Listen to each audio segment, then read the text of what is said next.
For critics, it's images like this that fuel the resentment over the NYPD's policy of stop and frisk. To some blacks and Latinos, it's naked racial profiling, with them as the targets of an occupying force. I remember them banging my head into this. Is it fair, some minorities ask, that African Americans and Hispanics make up 52% of the city's population, but black and Latino males represent 84% of those stopped?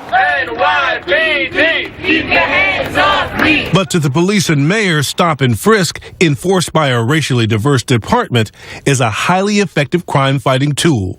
We have to give the members of our police department the tool they need to do their jobs without being micromanaged and second-guessed. When we met with Police Commissioner Ray Kelly, he flatly rejected a federal judge's conclusion that his tactics violate the Constitution. Now, the critics call it racial profiling. The judge called what you do, stop and frisk, unconstitutional. Why is it not racial profiling? Well, you have to apply a formula of sorts. Do the stops comport with the description given by the victims of perpetrators of violent crime? And our stops certainly do. 97% of the shooting victims in New York City are black or Latino, as is the identified perpetrators of these crimes. The issue for some of the people, the thousands who are stopped, is that if they've committed no crime, you find no weapon, that is creating a sense of resentment. As an African-American male, I know I've been pulled over a couple times, for reasons I couldn't understand. And afterward, I sort of felt a little violated, a little frustrated.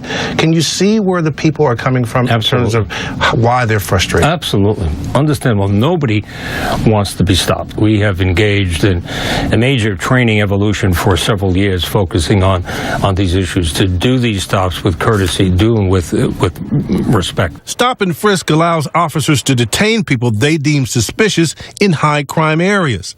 A federal judge said the practice targets minorities, calling it demeaning and humiliating. Her ruling calls for a monitor to oversee NYPD practices and a trial program for some officers to wear cameras to record arrests, as they do in an increasing number of cities. Again, Kelly is skeptical. When do you turn the camera on? When do you turn it off? Do you have it on when somebody comes and wants to give you confidential information? For all the critics, Kelly points to these blunt facts. There is far less crime and less blood in his streets. In New York City, there have been more than 7,300 fewer deaths in the 11 years since Bloomberg took office than in the previous decade. That's a 50% drop. What we're doing and what we're trying to do is save lives. Murders are down to record lows, shootings down to record lows. Things are going right here in New York, and this decision certainly has the potential of overturning it.